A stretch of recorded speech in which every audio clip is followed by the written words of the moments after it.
But some people wonder, can we really create superhuman AI?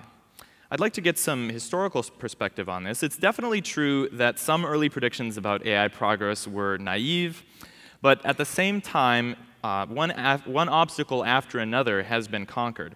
In 1954, it looked to some like machines would never do probabilistic reasoning, but a few decades later, probabilistic induction was the standard paradigm in AI. In 1965, the philosopher Hubert Dreyfus mocked the entire field of AI as alchemy, and he mocked the ability of 1965 chess programs which defeated him 2 years later. In 1973, Satoshi Watanabe predicted that AI would never be able to classify objects, but now object classification is a standard technique in machine learning, and Google Picasso can recognize your friends' faces in a group photo. By 1986, an AI program could beat the best human players in Scrabble.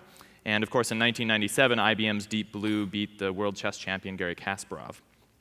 By 2008, AI programs were better than humans at detecting breast cancer from images. And in 2009, we got our first robotic scientist named Adam. Adam was programmed with our scientific knowledge about yeast and yeast genomics. And Adam devised its own hypotheses and then tested those hypotheses on its own. They gave, Adam had robot arms and a fridge full of yeast samples and cameras and stuff like that. And Adam assessed the results on its own and made a novel scientific discovery about yeast genomics without humans intervening at any point in that process. And the year 2012 has been no slouch for progress in artificial intelligence either. But still, many challenges remain. We don't yet have machines that can play hockey or write novels or do AI research. And some people believe that we'll never get past this next hump and get to superhuman AI. But I think we will. The reason is pretty simple. In short, the human mind does what it does by way of information processing. And machines can do information processing too. And this is the near universal consensus in cognitive science.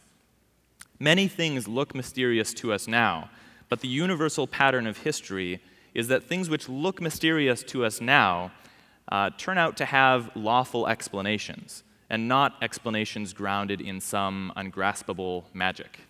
Or as Tim Minchin said, every mystery ever solved has turned out to be not magic. Ray Kurzweil has a great illustration of this in one of his books. A man is frantically scribbling down things that only a human can do and pasting them up on the wall, but then those predictions keep turning out to be wrong and they fall to the floor. This picture was published in 1999, and since then, machines have conquered the driving cars thing, and we can see obvious progress in translating continuous speech and cleaning houses. So basically, if you make these kinds of predictions about what machines can't do, you're going to end up on the wrong side of history. Because intelligent behavior isn't magic, and we'll eventually figure it out.